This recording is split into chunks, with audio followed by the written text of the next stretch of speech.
Hydrogen परमाणु का Bohr का सिद्धांत। यद्यपि बोहर ने अपना सिद्धांत सभी परमाणुओं के लिए दिया, लेकिन उनकी व्याख्या केवल हाइड्रोजन परमाणु के लिए थी। बोहर के अनुसार इलेक्ट्रॉन नाभिक के चारों ओर कुछ निश्चित वृत्ताकार कक्षाओं में परिक्रमण करते हैं। बोहर मॉडल के निम्नलिखित प्राचलों को ज्ञात करना वांछनीय होगा: स्थिर कक्षाओं की त्रिज्याएं, स्थिर कक्षाओं में इलेक्ट्रॉन का वेग, स्थिर कक्षाओं में इलेक्ट्रॉन की आवृत्ति, स्थिर कक्षाओं में इलेक्ट्रॉन की ऊर्जा, उत्सर्जित विकिरण की तरंग दैर्ध्य। माना एक इलेक्ट्रॉन नाभिक की nवीं स्थिर कक्षा में परिक्रमण करता है। माना E इलेक्ट्रॉन का आवेग, m इलेक्ट्रॉन का द्रव्यमान, Rn nवीं कक्षा की त्रिज्या, Z धन आवेशों प्रोटॉनों की संख्या तथा Vn nवीं कक्षा में इलेक्ट्रॉन का वेग है। हाइड्रोजन परमाणु का बोहर का सिद्धांत। स्थिर कक्षाओं की त्रिज्याएं। नाभिक पर आवेश Ze, इलेक्ट्रॉन और नाभिक के बीच आकर्षण बल Ze × E upon 4 pi epsilon 0 Rn square Ze square upon 4 pi epsilon 0 Rn square. Electron के लिए आवश्यक अभिकेंद्र बल mvn square upon Rn। Electron को कक्षा में रहने के लिए आवश्यक है कि आकर्षण बल अभिकेंद्र बल के बराबर हो, अर्थात Ze square upon 4 pi epsilon 0 Rn square mvn square upon Rn, या Ze square upon 4 pi epsilon 0 Rn mvn square. समीकरण 1। हाइड्रोजन परमाणु का बोहर मॉडल। स्थिर कक्षाओं की त्रिज्याएं। बोहर के सिद्धांत से इलेक्ट्रॉन का कोणीय संवेग nh/2π के बराबर है, अर्थात mvn Rn nh/2π, या Vn nh/2πmRn। समीकरण 2।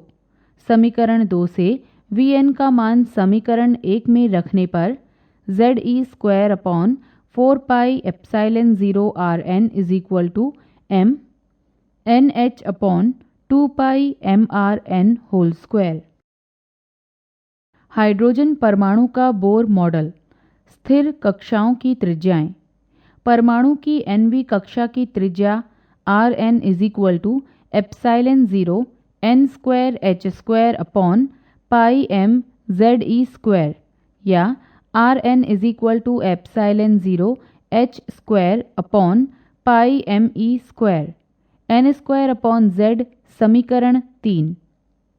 अब epsilon 0 h square upon pi me square 8.85 into 10⁻⁻12, 6.62 into 10⁻⁻34 whole square, whole upon pi into 9.1 into 10⁻⁻31 into 1.6 into 10⁻⁻19 whole square 0.53 into 10⁻10 metre. इसलिए Rn 0.53 into 10⁻10 n square upon z metre. समीकरण 4। समीकरण 4 द्वारा परमाणु के Bohr model में कक्षाओं की त्रिज्याएं दी जाती हैं। स्पष्ट है कि केवल वे कक्षाएं अनुमत हैं जिनके लिए n पूर्णांक है। पूर्णांक n मुख्य क्वांटम संख्या कहलाता है, क्योंकि यह एक इलेक्ट्रॉन की कक्षा तथा इलेक्ट्रॉन की ऊर्जा को निर्धारित करता है। इस परमाणु की प्रथम कक्षा n 1 की त्रिज्या R1 निम्नवत होगी। R1 0.53 into 10⁻10 1 square upon z 0.53 into 10⁻⁻10 whole upon z।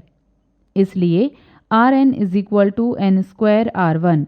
अतः विभिन्न कक्षाओं की त्रिज्याएं n के वर्ग के अनुक्रमानुपाती होती हैं। त्रिज्याओं का अनुपात 1:4, 4:9:16 एंड सो ऑन है। स्पष्ट है कि कक्षाएं बराबर दूरी पर नहीं हैं। हाइड्रोजन परमाणु के लिए Z इज इक्वल टू 1। अतः समीकरण 4 इस प्रकार है। Rn is equal to 0.53 into 10⁻⁻10 n square metre. n is equal to 1 के लिए R1 is equal to 0.53 into 10⁻⁻10 into 1 square is equal to 0.53 into 10⁻⁻10 metre is equal to 0.53 angstrom. N2 के लिए R2 is equal to 0.53 into 10⁻⁻10 into 2 square is equal to 2.12 into 10⁻⁻10 metre is equal to 2.12 angstrom. N3 के लिए R3 is equal to 0.53 into 10⁻⁻10 into 3 square is equal to 4.77 into 10⁻⁻10 metre is equal to 4.77 angstrom. अतः hydrogen परमाणु की प्रथम, द्वितीय और तृतीय स्थायी कक्षाओं की त्रिज्याएं क्रमशः 0.53 एंगस्ट्रॉम, 2.12 एंगस्ट्रॉम, 4.77 एंगस्ट्रॉम होगी। स्थिर कक्षाओं में इलेक्ट्रॉन का वेग। समीकरण 2 से nवीं कक्षा में इलेक्ट्रॉन का वेग Vn is equal to nh upon 2πmRn। समीकरण 3 से Rn का मान रखने पर हम पाते हैं Vn is equal to nh upon 2πm into πm ze square upon epsilon 0 n square h square. इसलिए Vn is equal to ze square upon 2 epsilon 0 nh। समीकरण 5। यही परमाणु की विभिन्न कक्षाओं में इलेक्ट्रॉन का वेग ज्ञात करने का व्यापक व्यंजक है। हाइड्रोजन परमाणु की स्थिर कक्षाओं में इलेक्ट्रॉन का वेग। स्पष्ट है कि इलेक्ट्रॉन का वेग मुख्य क्वांटम संख्या n के व्युत्क्रमानुपाती है। जैसे जैसे n बढ़ता है, इलेक्ट्रॉन का वेग घटता है। हाइड्रोजन परमाणु के लिए Z इज इक्वल टू 1। अतः समीकरण 5 से Vn is equal to e square upon 2 epsilon 0 nh। यह दर्शाया जा सकता है हाइड्रोजन की प्रथम कक्षा में इलेक्ट्रॉन का वेग c/137 होगा, जहां c निर्वात में प्रकाश का वेग है। हाइड्रोजन परमाणु की nवीं कक्षा में इलेक्ट्रॉन का वेग निम्नवत है।